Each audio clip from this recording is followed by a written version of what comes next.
Hey, you want to see how Israelis spend millions of dollars infiltrating the highest levels of governments around the world and spreading their bullshit propaganda? Come with me. It's a very simple, briefly 7-point program where it's an action program where we firmly believe. That's an Israeli guy, duh, talking to somebody from the Swedish National Christian Party about some kind of a 7-point action plan.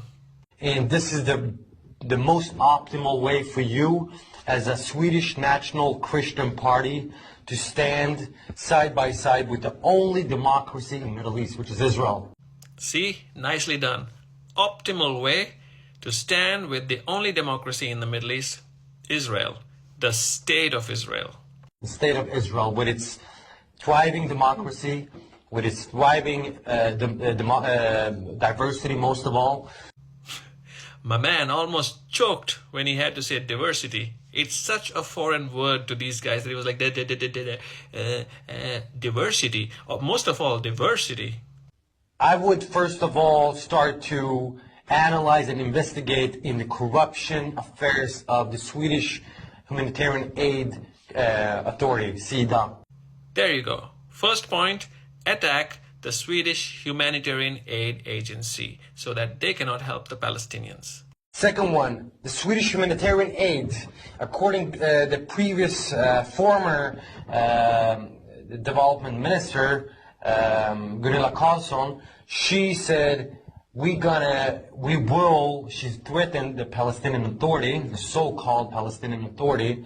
Second point, still on the humanitarian aid. It's a big fucking deal for the Israelis if you try to help the Palestinians, because it doesn't help Israelis. And of course, one of the top propaganda points, which is the so-called Palestinians, so-called Palestinian Authority, so-called freedom, so-called justice. By decreasing the annual amount from 720 million Swedish crowns, once again, 720 million Swedish crowns annually to 500 million Swedish crowns. Why should we decrease it? Take it off all the way. Why should we decrease it? Take it off all the way. Yeah, you'd like it if nobody helped Palestinians at all. This is money that goes to the not to the poor so-called Palestinians, Arabs. And again, with the so-called Palestinians. The third point, the Swedish embassy should not be in Tel Aviv. It should be in the capital of the state of Israel, which is Jerusalem, which is the undivided, the eternal capital of the state of Israel. Undisputed, nothing else to discuss about. It does sound legitimate when somebody says it's undisputed, nothing else to discuss about it. It does sound very, very true. So this douchebag keeps repeating all of this bullshit, and eventually a lot of people believe it. The Palestinian embassy of Sweden should be revoked. There shouldn't be a Palestinian embassy. Point number 4. Delegitimize Palestine by not letting them have an embassy. They were the only party that said no to the Bravo. embassy. Only party in all the other parties said yes. We said first they should be a country and then they should have an embassy. Exactly. Only embassies to country. When this lady from the Swedish National Christian Party said that they should first become a country and only then they can have an embassy here, you see the joy on this Israeli's face? He's like, yeah, bravo, bravo. You're so stupid, I don't have to explain anything to you. Good, good. Of course, since we have this propaganda, one of the biggest lies we are sharing in Sweden, unfortunately, is the support of the BDS movement. Why should we boycott factories in Judea and Samaria in the so-called West Bank?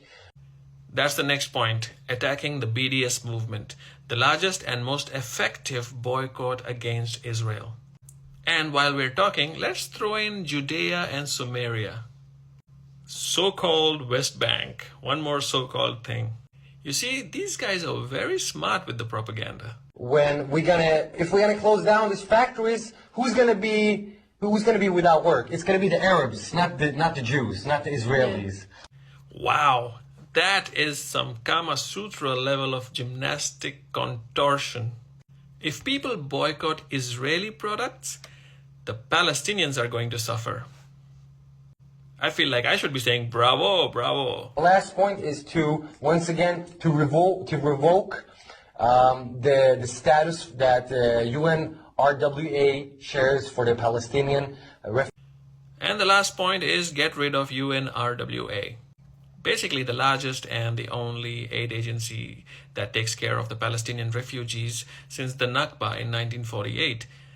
Because this is the only agency in the world that has a complete record of all the Palestinians that have been displaced since 1948. And the only way to justify, kind of, the Palestinians' right to return to their homeland. So if we get rid of the UNRWA, one big problem solved. Anyway, just wanted to share with all of you, these slimy creatures are infiltrating governments all around the world, spreading their bullshit propaganda everywhere, and naturally a lot of people fall for it. What are we gonna do? The more you know, the better.